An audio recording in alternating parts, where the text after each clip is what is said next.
Kejaksaan Agung mengungkap jumlah kerugian negara dalam kasus korupsi tata niaga timah di wilayah izin usaha pertambangan PT Timah Tbk tahun 2015 sampai 2022 sebesar 300 triliun rupiah. Angka ini terungkap setelah Kejaksaan Agung mendapat hasil penghitungan dari Badan Pengawasan Keuangan dan Pembangunan atau BPKP.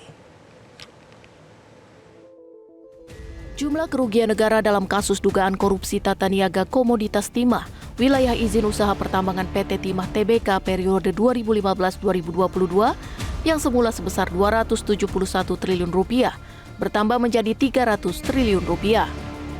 Jaksa Agung Muda Tindak Pidana Khusus Febri Ardiansyah menegaskan angka 300 triliun rupiah tersebut masuk dalam kualifikasi kerugian negara dan bukan kerugian perekonomian negara.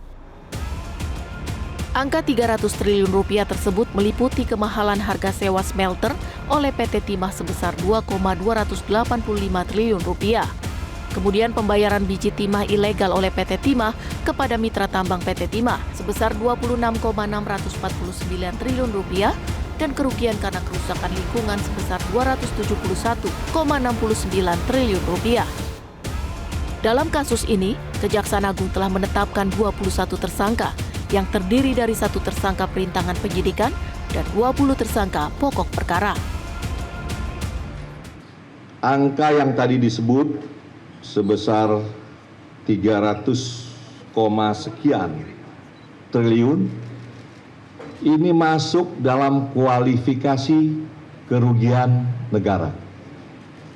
Jaksa akan maju ke persidangan, dalam dakwaannya tidak memasukkan kualifikasi perekonomian negara. Jadi sekali lagi nih ya, ini penting.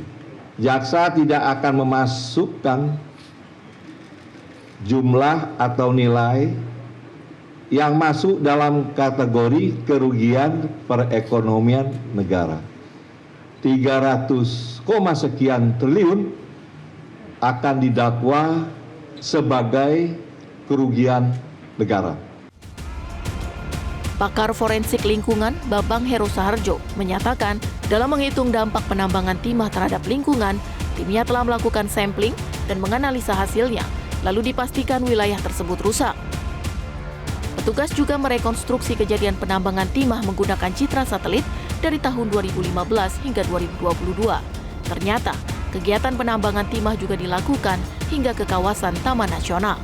Hasil perhitungan kemudian akhirnya terungkap di kawasan hutan itu tidak hanya di kawasan hutan produksi, ternyata juga ada di kawasan lindung, bahkan ada di dalam Taman Nasional.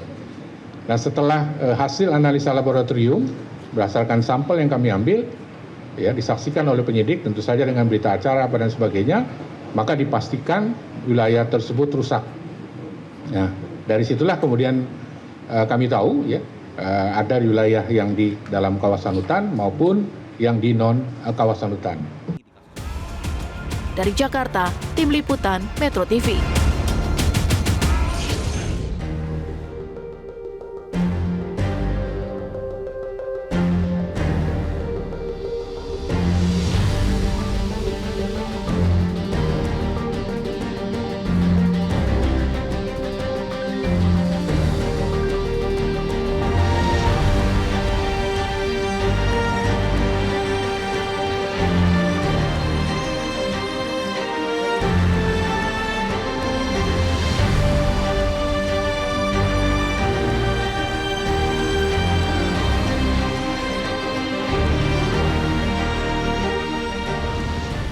Jelajahi cara baru mendapatkan informasi. Download Metro TV Extend sekarang.